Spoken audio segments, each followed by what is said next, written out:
Germany के इतिहास में कुछ जुर्म ऐसे हैं जो आज भी लोगों के रोंगटे खड़े कर देते हैं। और हिंटरकाफ्स्क फॉर्म पर हुआ 6 लोगों का कत्ल शायद उन सब में सबसे ज्यादा परेशान करने वाला और रहस्यमय है। ये एक ऐसी कहानी है जो एक सदी बीत जाने के बाद भी एक अनसुलझी पहेली बनी हुई है। और जानते हैं, यही सवाल इस पूरी कहानी की जड़ में है। असली खौफ किसी भूत प्रेत का नहीं है, असली डर इस बात का है कि कोई इंसान आपके ही घर में आपकी नजरों से छिपकर रह रहा हो और बस सही मौके का इंतजार कर रहा हो। तो चलिए इस मामले की तह तक चलते हैं।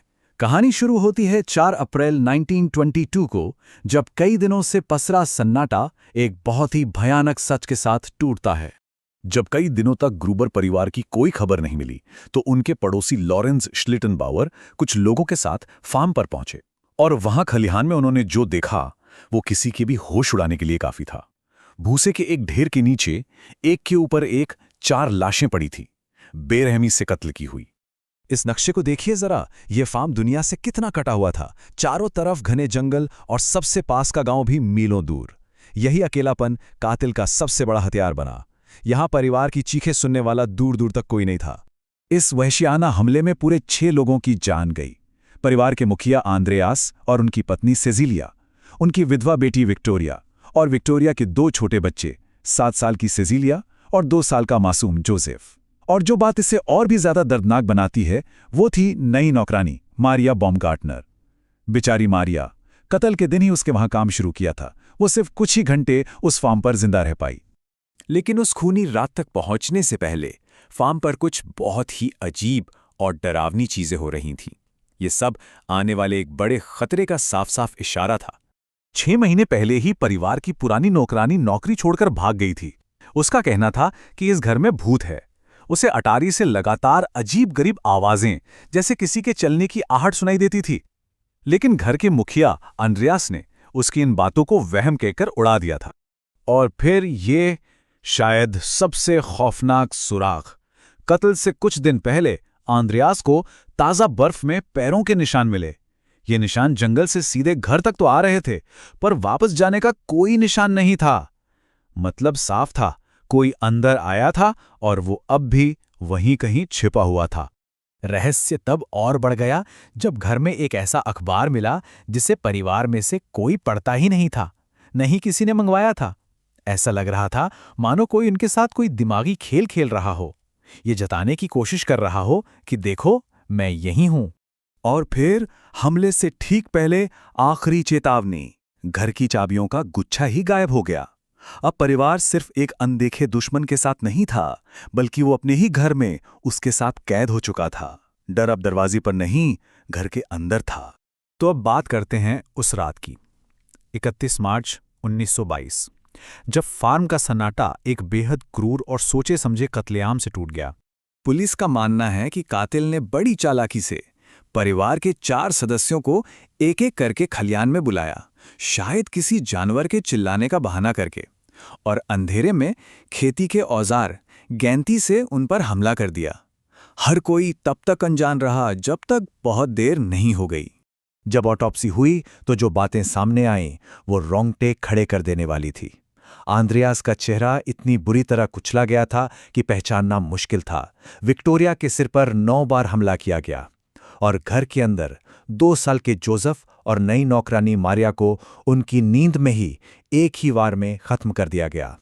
लेकिन इस कहानी का शायद सबसे दिल दहला देने वाला हिस्सा ये है, ऑटोप्सी में पता चला कि 7 साल की सेजिलिया की मौत तुरंत नहीं हुई थी। वो घंटों तक अपने मरे हुए परिवार वालों के पास अंधेरे में घायल पड़ी रही। शायद दर्द और खौफ में उसने अपने ही बाल गुच्छों में नोच डाले थे। और अब वो हिस्सा जो इस केस को सबसे ज्यादा अजीब बनाता है। कत्ल करने के बाद कातिल भागा नहीं, वो वहीं रहा। यकीन करना मुश्किल है, लेकिन कातिल लगभग 3 दिनों तक उसी फार्म पर रहा। उसने रसोई में खाना पकाया, मवेशियों को चारा खिलाया, परिवार के कुत्ते को भी खाना दिया और घर की चिमनी में आग जलाए रखी ताकि पड़ोसियों को लगे कि सब ठीक है। सोचिए, वो उन लाशों के बीच एक आम जिंदगी जी रहा था।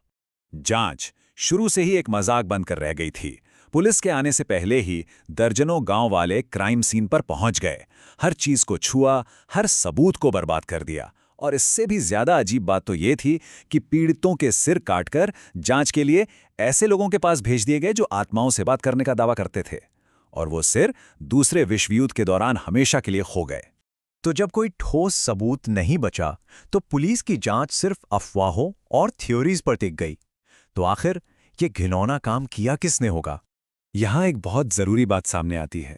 ग्रूबर परिवार का एक स्याह राज था। परिवार के मुखिया एंड्रियास और उसकी अपनी बेटी विक्टोरिया के बीच नाजायज रिश्ते थे, जिसके लिए दोनों को सजा भी हुई थी।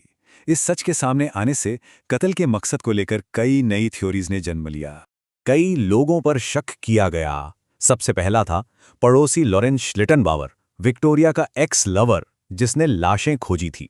उसका बर्ताव बहुत अजीब था। फिर एक अफवाह उड़ी कि विक्टोरिया का पति कार्ल, जिसे सब युद्ध में मरा हुआ मान रहे थे, वो असल में जिंदा था और बदला लेने लौटा था। शक कुछ राजनीतिक हत्यारों पर भी गया और यहां तक कि एक घूमते फिरते सीरियल किलर पर भी।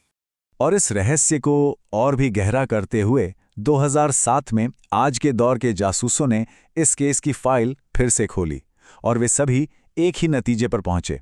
उनकी नज़र में कातिल एक ही इंसान था, लेकिन पीड़ितों के परिवार का सम्मान करते हुए उन्होंने उसका नाम कभी पब्लिक नहीं किया। तो आखिर में हमारे पास यही एक परेशान करने वाला सवाल बचता है, वो कौन था जो जानवरों को खाना खिला रहा था और घर में आग जलाकर बैठा था? क्या वो कोई बाहर से आया हुआ राक्षस था, या फिर वो कोई अपना ही था, एक पड़ोसी जिसे परिवार अच्छी तरह जानता था? ये एक ऐसा सवाल है जिसका जवाब शायद अब कभी नहीं मिलेगा।